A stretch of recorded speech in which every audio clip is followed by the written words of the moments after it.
signs of trying to lose weight, but failing in the end due to the fact that you just can't control your diet. I mean, come on, let's be true to ourselves. It is really hard to resist the fried chicken, the pizza, the drinks, let alone the chocolates and other sweets. Now, it's very frustrating, right?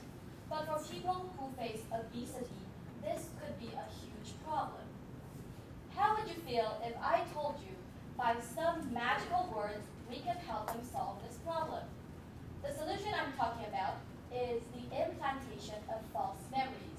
Now, I know this sounds like a scene from a sci-fi novel, but actually, in reality, this is quite feasible. So today I'll talk about the false memory implants and the reasons why I support it as a new therapy method. As you can see on my outline page, first I'll give some background information on false memories. Then I'll talk about its feasibility of implantation and also its therapeutic effectiveness. Then I'll give the reasons why we should agree on this and give a short conclusion to wrap up. So before I continue on, what is a false memory? A false memory is a psychological phenomenon in which a person recalls a memory that actually did not occur before. And so when does this happen? Well, it is a scientific fact that people cannot recall every single one of their memories 100% accurately. So you can't say this happens spontaneously. But more important, it happens when a seed of false suggestion is planted in our mind, and this seed grows each time we think about it. It becomes more and more concrete, more and more detailed. Now, we might be thrilled. Is this true? Can we really implant some false memory in other people's minds? The answer is yes. How do you do that? Well, I'll have to introduce Elizabeth Loftus. She is a cognitive psychologist and also an expert on human memory. She conducted an experiment called the Lost in the Mall experiment, and this experiment is famous for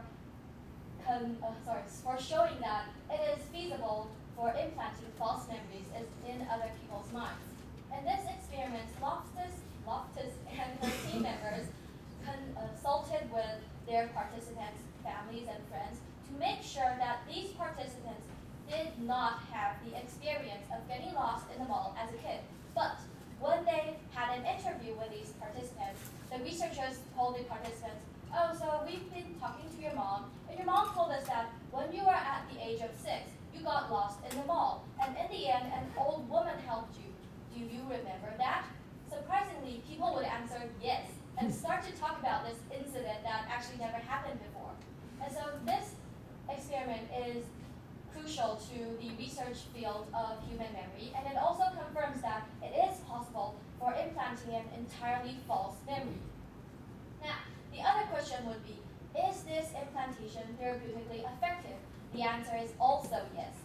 I will have to talk about another experiment called the false memory diet experiment, and as its name suggested, it uses false memory techniques to control people's diets. So in this experiment, 2 groups of adults were asked to fill out a survey, and then one group was given the false suggestion that, oh, according to your survey answer, you are highly possible to experience sickness from eating spoiled peach yogurt when you were a kid. And then 2 weeks after, both groups were asked to conduct a tasting test. And these 2 groups ate the similar amount on most of the foods. But on the item of peach yogurt, the group that received the false suggestion of getting sick ate 25% less of the peach yogurt. Similar studies were also conducted, and they all came out with the same results, that when you implant a bad memory of a particular food, people would eat less of it. On the other hand, if it's a good memory, people would eat more. If we can apply these results to therapy, then therapists can help their patients tackle obesity by using these techniques. I know some people might have concerns. They might think this is an act of deceiving. They might think this is unethical. And they might think this is invading their privacy. But we have to look at the bigger picture. This is an act that, from the aspect of a greater good, this is an act that can help improve the patient's health. Also, by implanting a false memory, it can help improve the patient's behaviors without making them consciously feel constrained or forced. Also, this technique identify to various needs. Aside from obesity, which I chose as an example throughout my presentation, it can also help with patients who suffer from depression or other health issues. And it can also help with common health complaints, for example, the fear of dentists. Last but not least, implanting a false memory would be low risk and also less invasive compared to the traditional treatments, which involve taking medicines or even undergoing surgical operations. So in conclusion, the implanting of false memories is feasible and therapeutically effective. Both are reinforced by case studies.